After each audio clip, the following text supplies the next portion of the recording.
எனக்கு ஒரு track record இருக்கு. 20-30 வருஷம் திரும்பி பார்த்தா நம்ம எல்லாருமே சாட்சி சொல்ல முடியும், எங்க ஆண்டவர் எங்களை கைவிடவே இல்லை. நல்ல ரெக்கார்டு. ஆமென். தாழ்வில் நினைத்தார், கண்ணீரை துடைத்தார், துன்பத்தில் துணையாய் வந்தார். எல்லாரும் விலகிய போது கர்த்தர் விலகல. ஆமென். ஆகையால் பவுலோடு சேர்ந்து நான் சொல்லுகிறேன், நான் விசுவாசித்தவர் இன்னார் என்று அறிந்திருக்கிறேன். Give him praise, not when the battle is over, but while you are still in the battle, begin to worship him. ஆராதிப்பதில் ஜெகோஷாபாத் அவ்வளோ தீவிரமாக இருந்திருக்கிறாரு. பாடகர்கள் எல்லாம் நியமித்து, ஆமென், எல்லோரும் சேர்ந்து கர்த்தருடைய நாமத்தை துதிப்பாடினார்கள். They gave thanks, they magnified him. தங்கள் வாயை திறந்தாங்க. நிறைய பேர் வாயை திறந்தாலே வெற்றி வந்துடும்.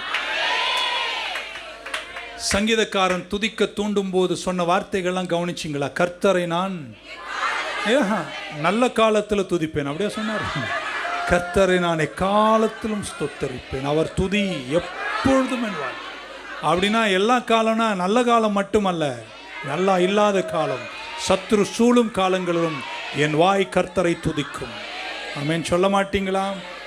செய்த நன்மைக்காக மட்டுமல்ல, செய்ய போவதற்காக எத்தனை பேர் கர்த்தருக்கு நன்றி சொல்வீர்கள்? ஹல்லேலூயா.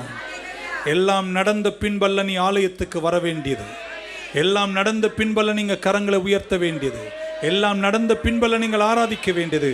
யுத்தத்தின் நடுவில் கர்த்தரை நீங்கள் ஆராதிக்க வேண்டும்.